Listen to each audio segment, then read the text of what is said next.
What's up, everybody? Noble Comics here. I want to talk about something today that I've been thinking a lot about really over the past few years, and that is going to be comic book sales and the insane, gaslighting that is done by many comic book professionals about the comic industry. If you just listen to comic book professionals that are working right now, if you're just looking at data that's presented to you, you would be under the impression that comic book sales are like at an all-time high, that everything's doing great, and you probably think like, oh well, comic book properties are more popular than they've ever been with like all the movies and TV shows and video games and stuff like that. So that makes sense that the sales would also be super high. But that is not the case. Actual physical comic book sales have been like spiraling down like crazy, and that can be seen in lots of ways. But most prevalent, right, is going to be the mass closing of comic book stores that's been happening. Many different comic book businesses, like other independent businesses, have closed down or had huge layoffs. Even big ones like DC have had huge layoffs over the last few years because comic book sales are in a really bad spot. But you're tricked into thinking that comic sales are actually booming. And I kind of want to talk about that and how that's done. So I have in front of me here a few graphs that I'm looking at. The most popular is going to be Comicron. If you don't know what Comicron is, it is sort of this database that's tracking comic book sales sold through Diamond Comics distributors. And Diamond Comics was like the sole distributor of comics for decades up until COVID hit, and then they kind of shut down their distribution. So Marvel and DC had to sort of expand out to different distributors. And so the data after like 2020, 2021 is not as accurate, but it's still a pretty good idea to see, what the comic book sales are looking like. But if you look at Comicron, you look at like year over year sales, comic book sales and graphic novel sales just keep getting bigger and bigger every year. And like total products that are printed get bigger and bigger every year. We see this huge expanse. It's like, wow, comics are doing so good. The sales just keep going up. That's crazy. Don't pay any attention to all the stores that are closing down because sales are going up. That's nuts. And you're wondering like, well, how can both of these things be true, right? Because 2021 was like a huge year for comics. Supposedly, that was like the first time the industry broke 2 billion. And for reference, leading up to 2021, this is what's reported, right? So like 2015, we're just over a billion. 2016, just over a billion. Same thing 2017, 2018. 2019, we're at 1.2 billion. 2020, 1.3 almost. 2021, 2 billion. 2022, 2 billion. Like there's a huge jump from 2020 to 2021. Whereas for the most part, the industry for quite a while has been sort of rotating around being $1 billion industry. But then there's this huge jump, and we're supposed to believe. I don't know what they're trying to say is the cause for that. Of saying like, well, it's maybe because of COVID, people spent more time at home and bought more comic books and stuff like that. But that's totally not the case. And I have here another chart, and this is from ICV2, which also tracks these sales and nowadays helps Comic Con track their sales. And you can see here the source of the sale because you may not know comic book. When you think comic book sale, you think Marvel, DC, and then there's some other independent publishers, right? And those are your comic books. But that is not what is included here because it usually says like comic and graphic novel because comic books can be in a graphic novel form or a trade paperback form, something like that. But it also includes YA novels like Diary of a Wimpy Kid and Captain Underpants count as graphic novels, so their sales are accounted for as well. And also the big one is manga is also counted as a comic book sale.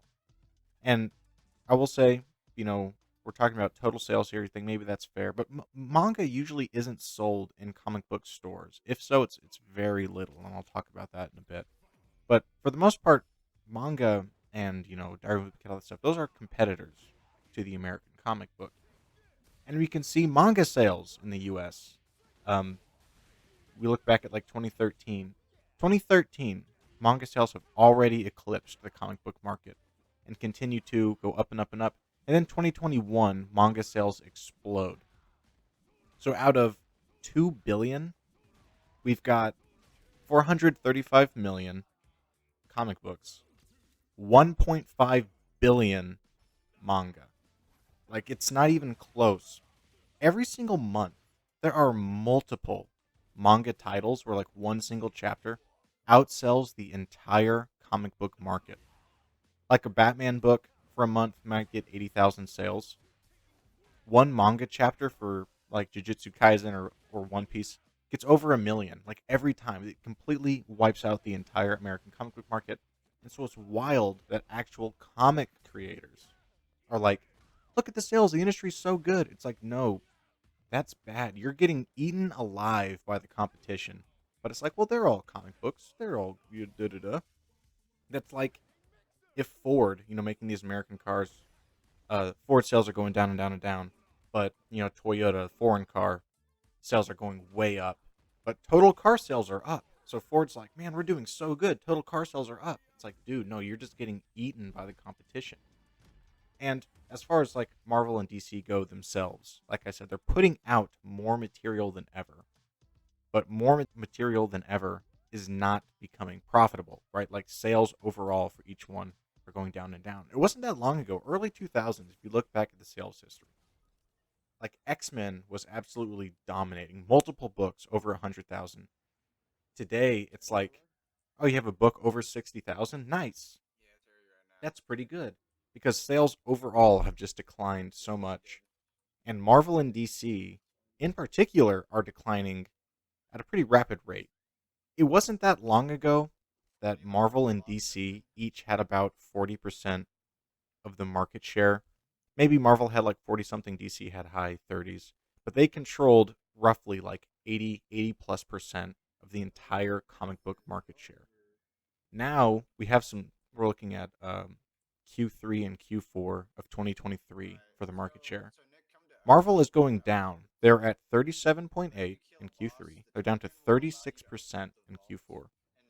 DC was at 25% in Q3. Now we're at 23.3% in Q4. Then IDW, who's another kind of one of the bigger independent publishers, is also down a few percent as well. Image Comics actually moved up a little bit, which they're the biggest independent publisher. And overall, we're seeing that the big two, Marvel and DC, are going down, and the other larger independent market is going up, which is kind of expected, right? Because Marvel and DC, as I've said in previous videos, are putting out like 90% slop, garbage, poor writing, poor editors, totally politically dominated. And then like 10% stuff that's actually good. But again, they just flood the shelves with as many books as they can to try and drown out the competition. And I think people are just kind of sick of it. And it's not even people being upset. People were upset in like 2017, 2018. Nowadays, people just don't care. Their palettes have been totally changed, and more people than ever are just saying, yeah, I'll just read independent comics. I don't need to read Marvel or DC. And again, this chart right here is highlighting what I'm saying, and it's actually insane. We're looking at a year over year, September last year to September this year, sales of the comic and graphic novel category, right? Which I said includes all that other stuff, not just what you'd think of Batman, Superman, X-Men. 53% of total sales were manga. Just adult manga, I guess I should say. They have that. And then the next largest category, 26%, is juvenile fiction, which again, that's going to be your Diary of a Wimpy Kid and stuff like that. You have young adult fiction as well, taking up the next largest, 6%. And then superhero comics for adults are 4% of total sales. This is unreal. And again, you might be asking, what is the cause of this? What do you do about it? And one thing is, of course, the main culprit is obviously quality. Quality is bad for American comic books right now. Like, one thing is like the actual physical paper quality of the books is down, especially Marvel. Like the actual book, you can just rub your fingers and the ink comes off. Like, it's very low quality paper and ink and stuff like that. But of course, like many of the biggest artists and writers have all left Marvel and DC. They're doing their own independent work. So many of the heavy hitters just aren't there. They don't have the direction they need. They don't have the skill and the talent that they need. Many of the editors there aren't there to actually make sure the books are good. They're there to make sure that certain quotas are met, right? Certain different political ideas are presented. And the stories just become bad and boring and I don't know, they're just nothing books with nothing to say. Or the things that they do have to say, it's shoved down your throat. So it's like, what's the point? And then I'm specifically thinking about Marvel. It applies to DC as well.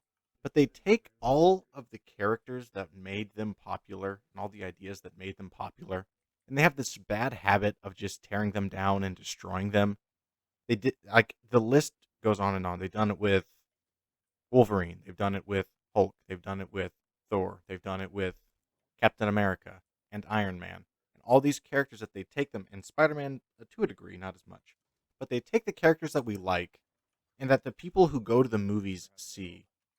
And then they are like, hey, what if we just switch them around? What if we crap all over Thor, make him lame and boring, but then make Jane Foster Thor? And just people will automatically like her. And we'll repeat this process with everybody that I just mentioned and a lot of other people that I haven't mentioned.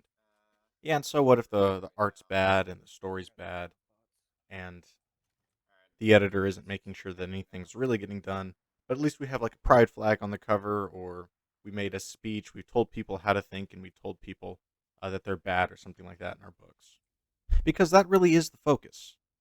It's like many of these people, the people who are creating comics today, not all of them, but many of them, don't really care about the books they're making. They care about making some sort of statement. They obviously don't care about the characters or the story. They care about making a statement and hoping that they get recognized so that they can go springboard off of comics into making like a TV show or something like that. And that is just not how you have a productive and a profitable business. And then another big problem that's compounded by this is the idea of the comic book store in general. Because there's not really manga stores in the US, but there are comic book stores. And I don't think that helps the sales as much as maybe they thought they would, or maybe that they did in the past. Because now you have to go out of your way to go to a comic book store. If you're a consumer and you're interested in comics, you won't just stumble across comic books for the most part. I know Barnes and Noble has some, but it's usually a limited degree, and it's usually kind of like the same few books and not really the new stuff or anything like that. But it's like if you're shopping around, you're at a mall or something, you won't just stumble across comic books. You have to go out of your way to go to a comic book store to get them. It's like you're purposely cutting off visibility from the population of being able to see your product and buy it. Like manga, it's in every, game store or bookstore, something like that. There's always a manga section, and it's usually pretty vast and pretty current, and it's got, everything that you would want to read is there. But it's not the case with comic book stores. We intentionally took comic books out of store places, out of gas stations, stuff like that, and stuck them away from the public so that we can't see them anymore. And many of these stores are being forced to adapt, which you've seen. If anybody has visited their local comic store lately, which I have, many stores that I've seen and that I've gone to regularly have converted from being comic book stores to, well, they're comic book stores and they have games to nowadays they're pretty much game stores with like D&D and whatever else, Magic the Gathering, taking up most of the space, board games. And then they have a section for comics and new books and stuff like that. And again, this is because of everything we've talked about so far and the predatory business practices coming from the big companies like Marvel and DC that are hurting stores, and so they're forced to adapt like this. And we're wondering why sales are going down. So I think visibility is part of that as well. And then the last piece is probably just the actual comic book format itself is just outdated. It's like a 22-page floppy comic that costs like $5. Like no shot. We shouldn't like that whole concept should be done away with by now. There shouldn't be floppy comics anymore. That might be controversial, but that's the case. Do one book a month, make it, I don't know, 48, 50 pages. Even then that's really slim. Like if you wanted to do digital comics every month, that's fine. Do a digital 22-page comic a month. Don't actually print it. Don't waste the paper.